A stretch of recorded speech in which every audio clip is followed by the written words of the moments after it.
내일이면 러시아가 우크라이나를 침공한 지 꼭 한 달이 됩니다. 러시아군이 압도적인 전력으로 단시간에 승리할 거라던 예상과는 달리 우크라이나의 거센 저항 속에 전쟁이 장기화되고 있는데요. 오히려 일부 지역에서는 우크라이나군이 반격에 나서면서 도시를 되찾은 곳도 있는 것으로 알려졌습니다. 자, 지난 한 달 러시아는 왜 고전했고 앞으로 우크라이나는 어떻게 될지 김경호 기자가 분석했습니다. 우크라이나 수도 키이우 인근 도시 마카리브. 폐허가 된 경찰서 잔해 속에서 우크라이나 군인이 국기를 꺼내옵니다. 우크라이나군은 러시아가 점령했던 이 도시를 치열한 전투 끝에 되찾았다고 발표했습니다. 또 앞으로 며칠 안으로 더 많은 도시를 탈환할 거라고 자신했습니다. 미국 국방부도 우크라이나군이 최근 들어 일부 지역에서 전세를 역전시키며 영토를 되찾아오고 있다고 힘을 보탰습니다. They are going after Russians and pushing them out of places where the Russians have been in the past. 우크라이나군은 러시아군이 보유한 연료와 식량 등이 사흘치밖에 남지 않은 것으로 보고 있습니다. 병사들에게 피복조차 제때 지급되지 않아 동상에 걸린 병사가 속출하고 있다는 주장도 나왔습니다. 침공 초기부터 계속돼온 러시아군의 보급난이 여전히 계속되고 있다는 겁니다. 침공 한 달이 지난 지금 러시아군의 성과가 당초 예상에 크게 못 미치고 있는 주요 원인 중 하나로 분석되고 있습니다. 우크라이나군의 거센 반격에 압도적인 숫자의 전투기를 보유하고도 제공권 장악에 실패했고 수도 키이우를 비롯한 주요 도시 대부분은 여전히 우크라이나의 통제권에 있습니다. Те люди, которые живут в этих районах, живут в этих домах. Мы защищаем сами себя. 오히려 러시아군의 피해는 눈덩이처럼 불어나 전사한 병사는 최소 7천 명. 부상자는 2만 명이 넘는 것으로 추정됩니다. 상황이 뜻대로 되지 않자 최근 러시아군은 민간인을 겨냥하고 있습니다. 민간인 거주 지역은 물론 학교와 유치원, 병원에까지 포탄이 떨어지면서 민간인 희생자가 속출하고 있습니다.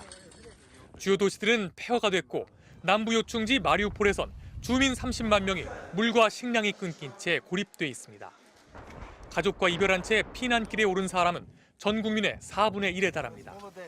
Они сейчас целенаправленно стреляют по жилым комплексам. Они уже не стреляют по объектам. В школы попадают. Они попадают в другие объекты, в поликлинику, рядом. 하지만 앞으로가 더 걱정입니다. 푸틴이 전세가 어렵다는 판단이 들면 생화학 무기는 물론 핵무기까지 쓸 수 있다는 전망도 나오고 있습니다. He's already used chemical weapons in the past, and we should be careful what's about to come. 침공 닷새 만에 시작한 러시아와 우크라이나의 협상도 진전이 없습니다. 러시아가 공격 수위를 더 높일 것으로 예상되는 앞으로 2주가 중요한 고비가 될 것으로 전망됩니다. MBC 뉴스 김경호입니다. 우크라이나 소식입니다. 전쟁 한 달 지나면서 전세 변화가 감지되고 있습니다. 수도 키이우 인근에 머물며 3주 넘게 수도 함락을 노리던 러시아군이 우크라이나 군의 거센 역공에 더 먼 외곽으로 밀려났고 러시아군에 점령당했던 몇몇 도시들도 우크라이나 군이 탈환한 걸로 전해졌습니다. 러시아 내부 반발도 커지면서 푸틴의 최측근들마저 등을 돌리고 있습니다. 신정현 기자가 전해드리겠습니다. 우크라이나 수도 키이우. 러시아군의 포격을 받은 가정집에서 검은 연기가 솟아오르고 거리엔 파괴된 건물 잔해가 흩어져 있습니다.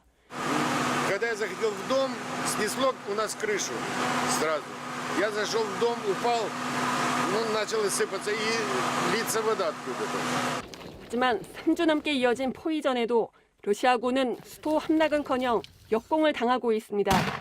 Small city Makariv and almost whole Irpin already in the control is Ukrainian soldier. 미국 국방부 고위관리는 러시아군이 키이우 도심에서 동쪽으로 20km까지 진격했다가 하루 사이 55km 떨어진 곳까지 밀려났다고 전했습니다. 얼었던 땅이 녹으면서 곳곳에 묻혀있던 러시아군의 시신이 드러나기 시작했습니다. 남부 미콜라이주 주지사는 러시아군이 검게 그을린 동료들의 시신을 남기고 떠났다며 주민들에게 수거를 요청했고 동부도시 드니프로에선 송환을 위해 냉동 차량 2대 750구를 보관하고 있다고 밝혔습니다. This fridge truck, a lot of dead guys. I don't want to show his face, his legs, his any pieces of body. 러시아 국방부는 이번 전쟁에서 전사자가 500명이라고 말했지만 나토는 최소 7,000명에서 최대 15,000명이 사망했을 것으로 추산했습니다. 러시아 내부 반발도 커지고 있습니다. 푸틴의 최측근인 아나톨리 추바이스 대통령 특사가 전쟁을 비난하며 사임한 뒤 러시아를 떠났고 전직 부총리 아르카디 드보르코비치도 전쟁을 반대하며 국영기금 책임자에서 물러났습니다. 한편 조 바이든 미국 대통령이 푸틴 대통령을 전쟁 범죄자라고 언급한 데 이어 미 국무부는 러시아는 우크라이나 침공 과정에서 전쟁 범죄를 저질렀다고 공식화했습니다. MBC 뉴스 신정연입니다. 우크라이나를 침공한 러시아가 시위대를 향해서 발포를 하는 등 민간인을 상대로 한 공격의 수위를 점점 더 높이고 있습니다. 그만큼 사상자도 계속해서 늘고 있는데요. 이런 가운데 미국 바이든 대통령이 푸틴이 생화학 무기를 사용하는 걸 고려하는 명확한 징후가 있다면서 사용 가능성에 대해서 경고하고 나섰습니다. 김경호 기자가 전해드리겠습니다. 러시아가 장악한 우크라이나 남부 도시 헤르손. 평화롭게 걷고 있는 시위대 사이로 갑자기 폭탄이 떨어집니다. 연이어 큰 폭음과 함께 총을 쏘는 소리가 들리고 시민들 사이로 연기가 피어오릅니다. 우크라이나군은 러시아군이 시위대를 향해 섬광 수류탄을 던지고 총을 쏴 최소 1명이 부상했다고 밝혔습니다. 수도 키이우에선 민간인 거주 지역에 폭격이 가해져 대형 쇼핑센터가 완전히 허물어졌습니다. 쇼핑센터에서만 최소 8명이 숨졌고 잔해 속에 20명 이상이 매몰돼 있는 것으로 전해졌습니다. 러시아군이 무차별 공격을 가하고 있는 남부 요충지 마리우폴에선 공장이 폭격을 받는 영상이 공개됐습니다.